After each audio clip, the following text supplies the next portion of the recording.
আসসালামু আলাইকুম শিক্ষার্থীবৃন্দ। আজকে আমরা হাজির হয়েছি তোমাদের এইচএসসি প্রথম কেমিস্ট্রি প্রথম পত্র হাজিরনাক স্যারের বইয়ের কর্মমুখী রসায়ন চ্যাপ্টার নিয়ে। কর্মমুখী রসায়ন চ্যাপ্টারে আমাদের এমসিকিউ গুলো আজকে আমরা সমাধান করব। 1 নাম্বার, কোনটি কৃত্রিম প্রিজারভেটিভস? কৃত্রিম প্রিজারভেটিভস হচ্ছে সোডিয়াম বেনজয়েট। আর এখান থেকে তোমরা একটা কথা খেয়াল রাখবে যে এর গলনাঙ্ক কিন্তু 121 ডিগ্রি সেলসিয়াস। তারপরে কোন শর্করাটির মানবদেহে পরিপাকে কাজ করে এবং শক্তি উৎপাদনে সবচেয়ে বেশি ব্যবহৃত হয়? এটি হচ্ছে গ্লুকোজ। মানবদেহে পরিপাকে কাজ করে এবং শক্তি উৎপাদনে সবচেয়ে বেশি ব্যবহৃত হয় হচ্ছে গ্লুকোজ। ব্যাখ্যাটা তোমরা পড়ে নিতে পারবে। তারপরে কোনটি natural food preservatives? Natural food preservatives হচ্ছে তিন ধরনের আছে আমাদের ন্যাচারাল ফুড প্রিজারভেটিভস। একটা হচ্ছে খাদ্য লবণ NaCl, তারপরে চিনি, তারপরে হচ্ছে সরিষার তেল। এই তিনটি হচ্ছে আমাদের ন্যাচারাল প্রিজারভেটিভস। তো এখানে আমরা সঠিক উত্তর দেখতে পাচ্ছি ক নাম্বার, সল্ট। নিচের কোনটি প্রিজারভেটিভ রূপে ব্যবহৃত হয়? প্রিজারভেটিভ রূপে ব্যবহৃত হয় হচ্ছে আমাদের এগুলো কিছু ব্যবহৃত হয় না, হয় হচ্ছে C6H5COO Na। এটি আমাদের প্রিজারভেটিভ হিসেবে ব্যবহৃত হয়, সোডিয়াম বেনজয়েট।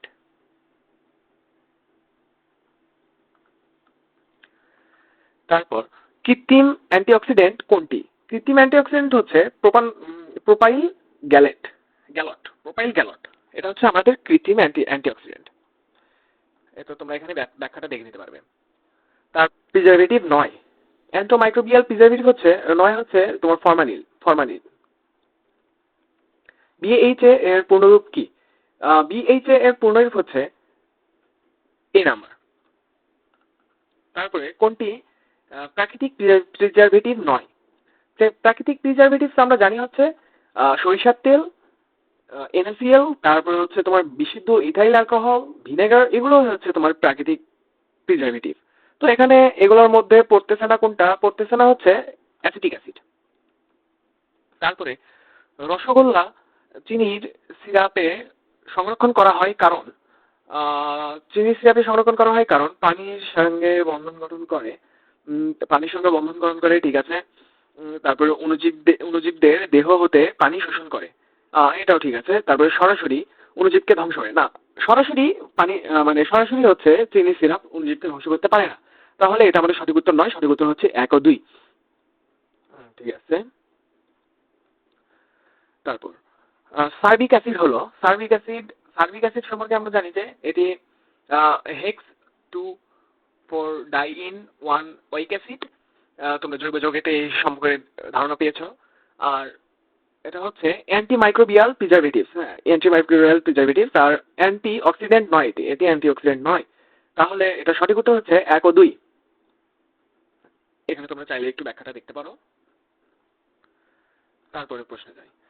খাদ্যদ্রব্য পচনের কারণ চর্বি উপস্থিতি, এটা সঠিক। খাদ্যের জারণ, এটাও সঠিক। অ্যান্টিঅক্সিডেন্টের উপস্থিতি, না, এটা সঠিক নয়। আমাদের সঠিক উত্তর হচ্ছে 1 আর 2।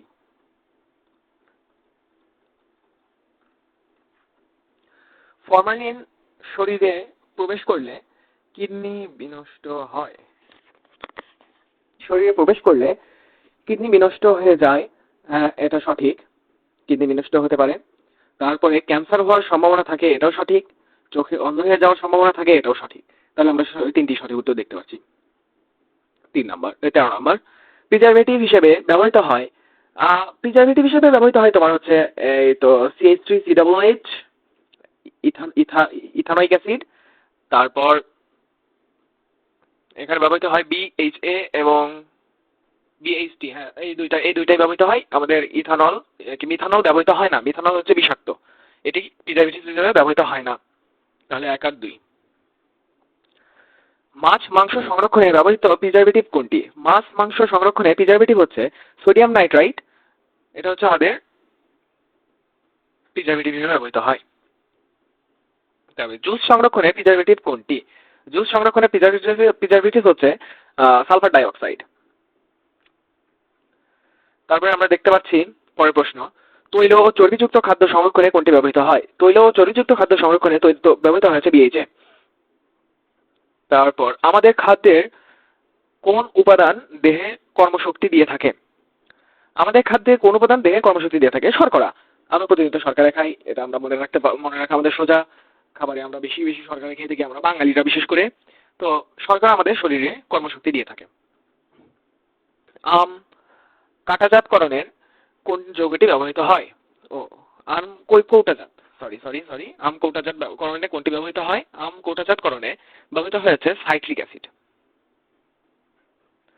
তারপর নিচের কোন অ্যাসিডটি আম ও কাঁঠাল কৌটাজাতকরণে ব্যবহৃত হয়? আম ও কাঁঠাল কৌটাজাতকরণে ব্যবহৃত হয় হচ্ছে সাইট্রিক অ্যাসিড, আমরা কিছুক্ষণ আগে বলে আসলাম।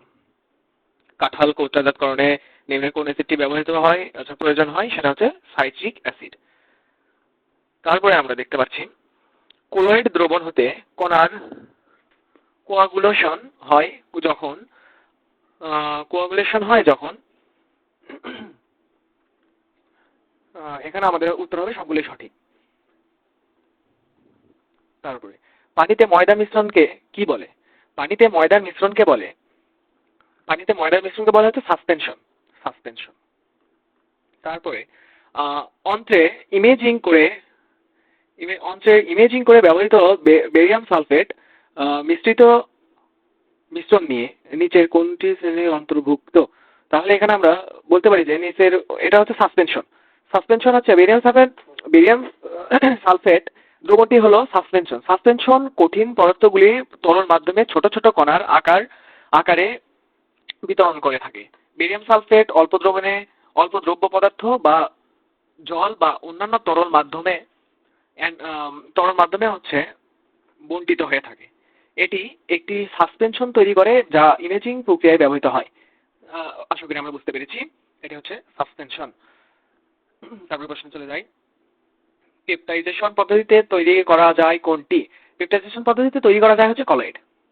তারপরে কোন আয়নে স্বল্প পরিমাণে কোয়াগুলেশন দ্রুত করে? আচ্ছা, স্বল্প পরিমাণ কোয়াগুলেশন দ্রুত করে হচ্ছে অ্যালুমিনিয়াম 3+। কারণ আমরা জানি যে যার চার্জ সংখ্যা বেশি তার কোয়াগুলেশন করা বা অন্যকে আয়নিত করার হচ্ছে ক্ষমতাও তার বেশি। তো এখানে আমাদের অ্যালুমিনিয়াম 3+ হবে। তারপর সাসপেনশনে দ্রবের কণাগুলো হচ্ছে 10 থেকে 5 সেন্টিমিটার থেকে বড় হয়। হ্যাঁ ঠিক আছে, এটা সঠিক। আর ফিল্টার পেপার দিয়ে যেতে পারে না, এটা সঠিক নয়। কারণ এত বড় কণাগুলো তোমার হচ্ছে ফিল্টার পেপারে আটকে যাবে এবং খালি চোখে দেখা যায়। হ্যাঁ এটা সঠিক। তাহলে এটা সঠিক উত্তর হচ্ছে 1 ও 3। সর্বাধিক কার্যকর কোয়াগুলেন্ট কোনটি? তো সর্বাধিক কার্যকর কোয়াগুলেন্ট হচ্ছে এখানে আমরা দেখতে পাচ্ছি যে Fe2SO4 3। এটা দেখতে পাচ্ছি যে দুধ হচ্ছে এক ধরনের ইমালশন। তারপর গাভীর দুধে খাদ্য ক্যালোরি এত গ্রাম কত W/WV। ওকে ঠিক আছে, এটা হচ্ছে 70%। এটা আমাদের মুখস্থ পড়া। কোনটি দুধের মিষ্টতা বাড়ায়? দুধের মিষ্টতা বাড়ায় হচ্ছে ল্যাকটোজ। তারপর নিচে কোন স্তন্যপায়ী প্রাণী দুগ্ধে সবচেয়ে বেশি ল্যাকটোজ থাকে? সবচেয়ে বেশি ল্যাকটোজ থাকে হচ্ছে মানুষের। তো তোমরা এখানে চার্টটা দেখতে পাচ্ছ, চার্ট দেখে বুঝতে পারবে। দুধের নিচের কোন আয়নগুলো অণুসমূহে সেটিকে অধিক পরিমাণে থাকে? আচ্ছা ঠিক আছে, এখানে অধিক পরিমাণে থাকে হচ্ছে ক্যালসিয়াম, পটাশিয়াম, ক্লোরাইড আয়ন। তরল দুধ সংরক্ষণে কোন পদ্ধতি অবলম্বন করা হয়? তরল দুধ সংরক্ষণে অবলম্বন করা হয় হচ্ছে পাস্তুরাইজিং এই পদ্ধতি। সংগৃহীত দুধে পিএইচ নিয়ন্ত্রণের জন্য ব্যবহৃত হয় কোনটি? ব্যবহৃত হয় হচ্ছে সোডিয়াম বাইকার্বনেট। নিচে কোন প্রাণী দুধে চর্বির পরিমাণ সবথেকে বেশি থাকে? মহিষ। মাখনে পানিমুক্ত করা হয় কোন পদ্ধতিতে? মাখনকে চাপ দিয়ে দলিত করে হচ্ছে মাখনকে পানিমুক্ত করা হয়। সঠিক উত্তর খ। তারপর আমরা দেখতে পারি কোনটি কোল্ড ক্রিমে লুব্রিকেটিং এজেন্ট হিসেবে ব্যবহৃত হয়? লুব্রিকেটিং এজেন্ট হিসেবে ব্যবহৃত হয় হচ্ছে তরল প্যারাফিন আমাদের লুব্রিকেটিং এজেন্ট হিসেবে ব্যবহৃত হয়। তারপর বেবি পাউডারে কোন অ্যান্টিসেপটিক হিসেবে ব্যবহৃত হয়, কোনটি অ্যান্টিসেপটিক হিসেবে ব্যবহৃত হয়? বেবি পাউডারে অ্যান্টিসেপটিক হিসেবে ব্যবহৃত হয় হচ্ছে বোরিক অ্যাসিড। তারপর নিচের কোনটি ময়শ্চারাইজার রূপে আফটার শেভ লোশনে ব্যবহৃত হয়? এটা হচ্ছে গ্লিসারল। টেলকম পাউডার প্রস্তুতি মূল উপাদান হলো, টেলকম পাউডার প্রস্তুতির মূল উপাদান হচ্ছে হাইড্রেটেড ম্যাগনেসিয়াম সিলিকেট আর হচ্ছে জিঙ্ক স্টিয়ারেট, গ্লিসারিন নয়। তাহলে প্রথম দুইটা হচ্ছে সঠিক উত্তর। ট্যালকম পাউডারে প্রধান উপাদান কোনটি? ট্যালকম পাউডারে প্রধান উপাদান হচ্ছে ট্যালক। টয়লেট ক্লিনারে যে উপাদানটি জীবাণুনাশক, আচ্ছা এখানে আমাদের টয়লেট ক্লিনারে জীবাণুনাশক হিসেবে কাজ করে হচ্ছে ফেনল আর হচ্ছে ক্যালসিয়াম হাইপোক্লোরাইট। খাদ্য লবণ নয়, এখানে খাদ্য লবণ থাকে না, অতএব এখানে আমাদের সঠিক উত্তর হচ্ছে 1 আর 2। গ্লাস পরিষ্কারের উপাদান, গ্লাস পরিষ্কারের উপাদান হচ্ছে আমাদের অ্যামোনিয়ার জলীয় দ্রবণ, এটা ঠিক আছে। আইএসও প্রোপাইল অ্যালকোহল, এটাও ঠিক আছে। আর সোডিয়াম লয়েল সালফেট, এটাও ঠিক আছে। তাহলে আমাদের সঠিক উত্তর হচ্ছে 3টাই।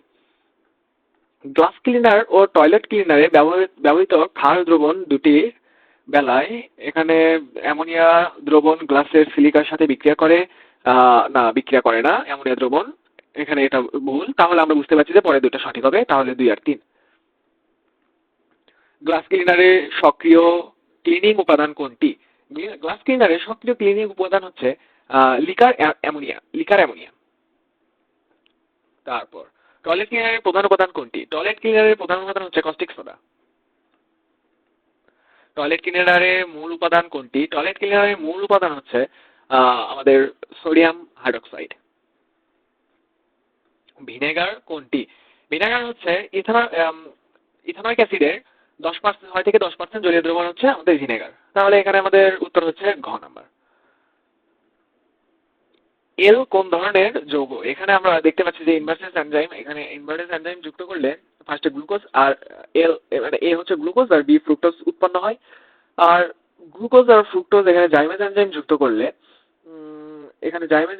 করলে আমাদের অ্যালকোহল। তো চলে আসলাম 49 নম্বর প্রশ্ন। 49 তাহলে আমাদের অ্যান্সার হচ্ছে অ্যালকোহল। তারপরে 50 নম্বর প্রশ্ন, গাজন পদ্ধতিতে ইথানল উৎপাদনে কোনটি ব্যবহার করা হয়? জাইমেজ এনজাইম ব্যবহার করা হয়। অনুমোদিত প্রিজারভেটিভ এ হলো 2 কার্বন বিশিষ্ট তরল যৌগ এবং বি যৌগ হলো 7 কার্বন বিশিষ্ট কঠিন যৌগ। প্রিজারভেটিভ এ এর বৈশিষ্ট্য হলো, আচ্ছা এখানে প্রিজারভেটিভ এ হলো অ্যাসিটিক অ্যাসিড, মানে অ্যাসিটিক অ্যাসিড সাধারণত ভিনেগারে উপস্থিত থাকে এবং এটি পিকলিং কাজে ব্যবহৃত হয়। এটি একটি দুর্বল অ্যাসিড, এর পিএইচ হচ্ছে তোমার 4.74। তাহলে আমাদের এই ব্যাখ্যা থেকে আমরা বুঝতে পারি যে এখানে আমাদের উত্তর সঠিক হচ্ছে 1 আর 2। ভিনেগার প্রস্তুতিতে ইস্টের বৃদ্ধিতে সহায়তা করতে ব্যবহৃত হয়, ইস্টের সহায়তা করতে ব্যবহৃত করা হয় হচ্ছে আমাদের অ্যামোনিয়াম সালফেট আর অ্যামোনিয়াম ফসফেট, এই দুইটা। ভিনেগার প্রিজারভেটিভ বৈশিষ্ট্যের মধ্যে 3টি হলো আচ্ছা নিম্নরূপ।